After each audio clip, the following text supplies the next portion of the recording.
now, great. man. Good, Mike. It's made me very high up with my grandsons. They love I bet. love the elephant exhibit. So here's what you watch at 6 and 10 p.m. Okay. And with the forecast for the next day. So this is what the graphic is going to look like. And I'll print up the forecast with the thermometer, and depending what that forecast high is, every degree over 90, you get that $1 discount on every single admission, plus all the other things you guys talked about. So Bodie's Bargain Days, all August. Watch right here on Denver 7. Imagine the discount you'd get if we used the temperature at Death Valley.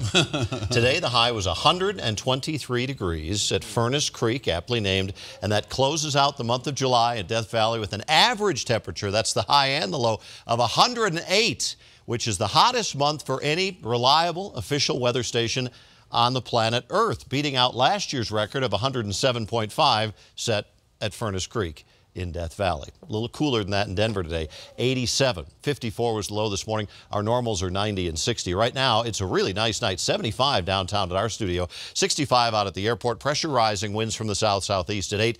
That's the hot weather out to the west of us. Cooler and drier conditions over the Midwest, and the humidity and the storms off to the southeast of us. There is a little warm front over us right now. For tonight, it's not going to do much. It'll move north a little bit. We'll have a lot of smoke and haze in the atmosphere from the western fires, not only in Colorado, but also in California. Mostly clear over Denver and the Northeast Plains. Lows are going to be nice in the mid-50s in the Denver area, 30s and 40s expected in the mountains, down to about 50 degrees at Winter Park, 40 up at Walden, and mostly mid to upper 50s at lower elevations. Tomorrow starts out pleasant in the morning.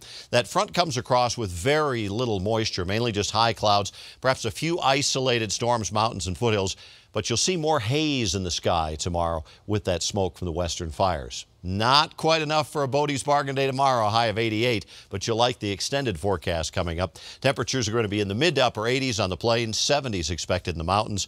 Tonight's forecast 55, mostly clear and comfortable. Tomorrow, kind of a hazy day, but mostly sunny, a high of 88. Will be 60 at 7 a.m., 82 by noon. Isolated storms mainly over the foothills and the Palmer Divide at 4 o'clock. Partly cloudy by 8 p.m. Here we go. Tomorrow's 88. But 92 on Thursday, $2 off at the zoo. On Friday, it'll be 90, and looking ahead, we have more 90s coming up. Great news for heading out to the zoo with those temperatures in the low 90s. Not much chance of rain coming up in the next 5 to 7 days. A few storms Friday, and again Sunday afternoon.